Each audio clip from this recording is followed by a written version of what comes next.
विपक्ष इस बात से घबराया हुआ है कि ये सरकार हर मामले में निकल कैसे जाती है। उनको 2 कदम पीछे हटना पड़ा। जब शेर को भी और चीते को लंबी छलांग लगानी होती है तो 2 कदम पीछे ही हटता है। तो हमारी जवाबदेही समाजवादी पार्टी के प्रति नहीं है, हमारी जवाबदेही जनता के प्रति है, जिसने जिता के हमको भेजा। जो लोग गुंडे माफिया पहुंच गए, तो जो भारत तेरे टुकड़े होंगे इंशाअल्लाह इंशाअल्लाह वो नारे लगा रहे हैं, वो प्रधानमंत्री जी की जो दिवंगत माता जी हैं उनको करने देने का काम कर रहे हैं।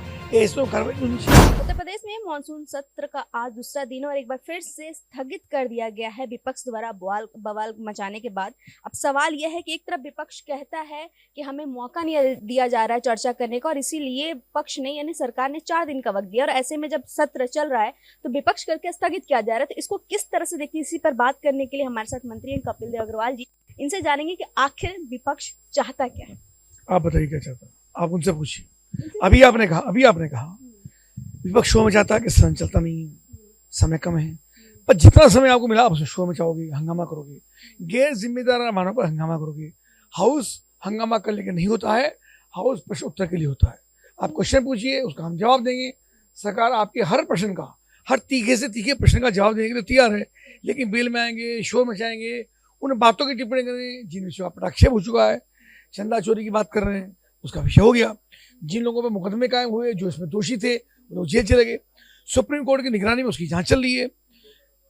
इसके बावजूद फिर शोर मचा रहा बच्चों का नाम लेकर के। अरे जिन लोगों ने पथराव किया सरकारी कर्मचारियों पर, सरकारी मिशनरी पर, सरकारी अधिकारियों के साथ साथ हमारे मिलिटेंट्स हों चाहे हमारे पुलिसकर्मी हों, उन पर पथराव किया, सिर फोड़ा, क्या उन पर कार्रवाई नहीं होनी चाहिए क्या?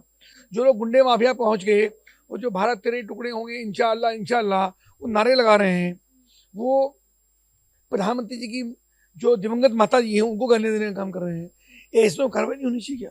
तो विपक्ष इस बात से घबराया हुआ है कि ये सरकार हर मामले में निकल कैसे जाती है। तो इस बात के ऊपर शो में क्या उन्होंने धर्मेंद्र प्रधान जी का इस्तीफा हो गया, ठीक है, मान लिया हमने कि हमको 2 कदम पीछे हटना पड़ा। जब शेर को भी और चीते को लंबी छलांग लगानी होती है तो 2 कदम पीछे ही हटता है। इनको इस बात का जवाब मिलेगा, माकूल जवाब मिलेगा, और जिन जिन लोगों ने षड्यंत्र किया, गुंडागर्दी की है, उन सबको समय आने पर माकूल उसका जवाब देगा। अनुपूरक बजट की भी चर्चाएं लगातार तेज हो रही है और कहीं ना कहीं कयास लगाया जा रहा है कि इस बार क्या क्या नया होने वाला है, लेकिन विपक्ष को लग रहा है कुछ खास उम्मीद नहीं है। शिवपाल यादव जी बड़े नेता हैं, उनका बयान आ रहा है। नहीं, उनको उम्मीद की, प्रदेश की जनता को उम्मीद है। प्रदेश की जनता ने भारतीय जनता पार्टी को अमेंडमेंट दिया है, बहुमत की सरकार दी है, एक बार नहीं 2 बार दी है, और देश के अंदर भी दी है, 3 बार दी है। तो हमारी जवाबदेही समाजवादी पार्टी के प्रति नहीं है, हमारी जवाबदेही जनता के प्रति है, जिसने जिता के हमको भेजा है। और उनके लिए अनुपूरक बजट बहुत आवश्यक है, क्योंकि बहुत सारे काम जो पाइपलाइन में हैं और जो पैसे की थोड़ा यानी आवश्यकता पड़ती है, तो उसी के अनुपूरक बजट आता है। एक बात। नंबर 2, सरकार के पास लगातार आमदनी बढ़ रही है, जीएसटी का रेवेन्यू बढ़ रहा है, अन्य टैक्सेस के माध्यम से पैसा आ रहा है। चूंकि जनता को विश्वास है कि हम पैसा सरकार को टैक्स के रूप में देंगे तो सरकार उसको विकास कार्य में लगाएगी।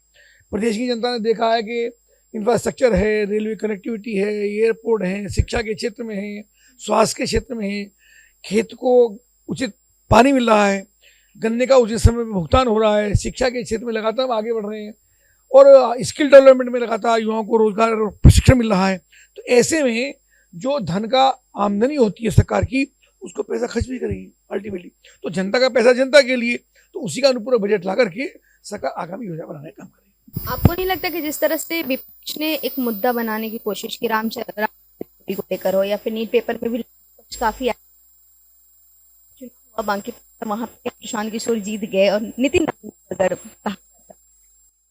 लगता है कि इसका असर हो सकता है। वहाँ की परिस्थितियाँ होती हैं, टेंगल चुनाव हुआ तो जिसके कारण से हम चुनाव नहीं जीत पाए, तो ऐसा नहीं है। हार और जीत ये श्रृंगार है, राजनीतिक क्षेत्र में हार भी होती है, जीत भी होती है।